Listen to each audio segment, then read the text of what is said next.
Imagine buying your dream home, working hard for years, only for a neighbor to show up at your door one morning demanding your private pool for her daughter's party. Sounds unbelievable, right?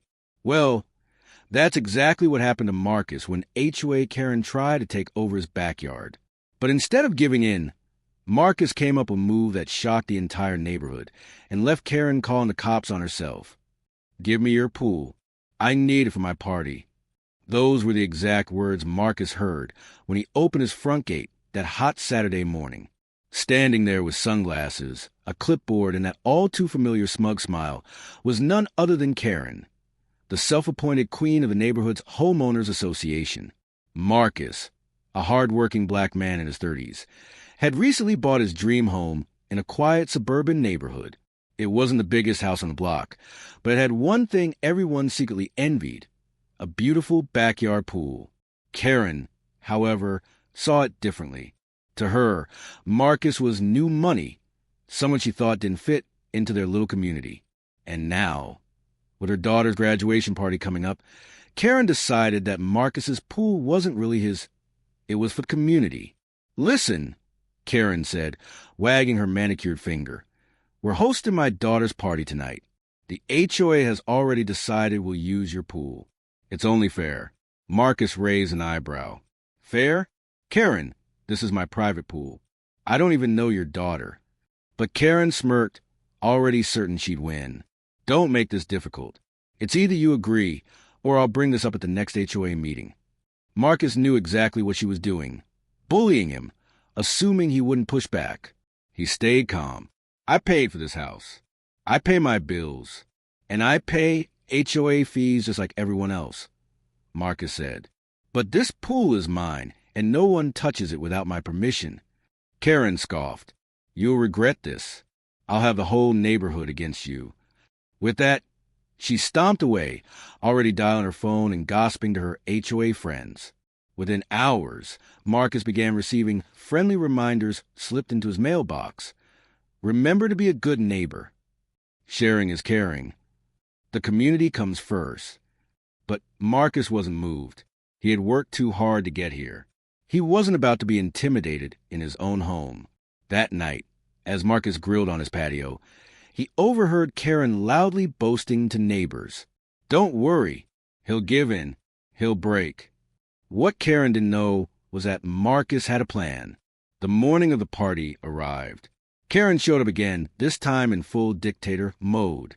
"All right, move your things. We'll be setting up tables and decorations around the pool in an hour. My daughter's friends are bringing floaties and music equipment. Try to stay out of the way, okay?" Marcus looked her dead in the eye. "Karen, you're not using my pool." End of discussion. Karen laughed, pulling out her phone. "Oh, you'll see. I've already told everyone. This is happening whether you like it or not." Marcus didn't argue. He simply walked back into his yard, closed the gate, and went straight to his pool pump. With one turn of a valve, the water began draining. An hour later, Karen returned with balloons, folding chairs, and teenagers carrying snacks, only to find Marcus's pool completely empty. The sparkling blue water was gone, replaced by a dry, echoing shell. "What have you done?" Karen screamed. Marcus shrugged. "You wanted my pool for a party. Here it is. Hope your guests brought shovels." The kids giggled, whispering, "This is so embarrassing," as Karen turned red with rage. Karen wasn't used to losing. Furious, she pulled out her phone and dialed 911. "Yes, officer. My neighbor is destroying community property. He drained the pool to sabotage my daughter's party." Within minutes, 2 police cars rolled up. Neighbors gathered, whispering and recording on their phones. Karen stood proudly, convinced Marcus was about to be dragged away in handcuffs. But when the officer spoke to Marcus, he calmly showed them his deed, his HOA documents, and his property line. Everything proved the pool was his private property. "Ma'am," one officer said firmly, turning to Karen, "this pool does not belong to the HOA. It belongs to Mr. Marcus. He's free to drain it if he wants." Karen's jaw dropped. But this is discrimination. He's doing this to spite me." The officer narrowed his eyes. "Ma'am, I'd suggest you calm down before you cause a real disturbance. The crowd chuckled, phone still recording. Karen, humiliated, grabbed her decorations and stormed off, dragging her daughter behind her. The party ended before it even began. News of the incident spread like wildfire through the neighborhood, and soon the internet. Videos of Karen yelling, the cops shutting her down, and Marcus's cool, collected responses went viral. Instead of siding with Karen, most neighbors actually admired Marcus for standing his ground. A few even apologized, admitting they felt bullied by Karen for years. At the next HOA meeting, things took a dramatic turn. Residents voted to remove Karen from her HOA board position.